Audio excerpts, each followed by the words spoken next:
কি বাবা কি করে চাকরি কেমনে পেলেন? আসসালামু আলাইকুম, আমি মোহাম্মদপুর থানা থেকে এসেছি। আমি মোহাম্মদ নাহিদ হাসান, ইনি হচ্ছেন আমার ভাই, ছোট ভাই। ইনি হচ্ছেন মোহাম্মদ জাহিদ হাসান। আমার বাবা একজন সামান্য কৃষক, দিন আনে দিন খায়। আমার একটা বোন আছে, তিনি অনার্স মাস্টার করছে, সামনে চাকরি প্রিপারেশন নেবেন। এখন আমরা 120 টাকার বিনিময়ে চাকরি পেয়েছি। এখন আমাদের খুশি আর কেউ না, কারণ আমরা দুই ভাই মাত্র 120 মানে 240 টাকার বিনিময়ে যে সরকারি চাকরিতে আমরা যে যোগদান করবো, এসে দিয়ে খুশি মানে কিছু বলতে পারছি না এই মুহূর্তে। আসসালামু আলাইকুম ওয়া রাহমাতুল্লাহি ওয়া বারাকাতুহু।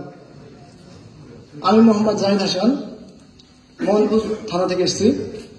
আমার বাবা একজন দরিদ্র কৃষক, মানে দিন আনে দিন খায়। আমরা দুই ভাই জমজ হয়েছি একই দিনে।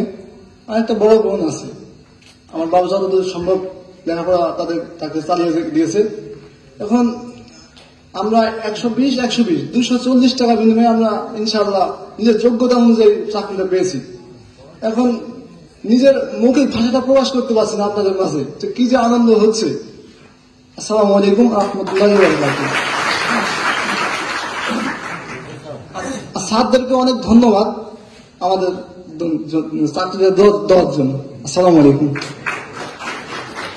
আমি একটা কথা বলবো, আমি অসংখ্য ধন্যবাদ জানাবো আমাদের পুলিশ সুপার আনিসুজ্জামান স্যারকে। কারণ আমরা দীর্ঘ 3 দিন একদিন করে কষ্টে মানে রোদে থাকার পর মনে হয়েছে তারপরে দিন আর আসবো না, কিন্তু স্যার আমাদের বিকালে বক্তব্যের মাঝে যে একটা হাসি দিন, এই হাসির মাধ্যমে আমরা সে পরবর্তী দিকে আসার জন্য প্রমাণ করব।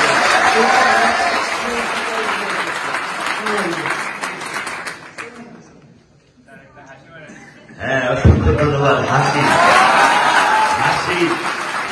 হচ্ছে নাইট্রাস অক্সাইড N2O, এটা একটা মেডিসিন। এটা আমি সবসময় হাসি, অনেক কষ্টের মাঝে হাসি।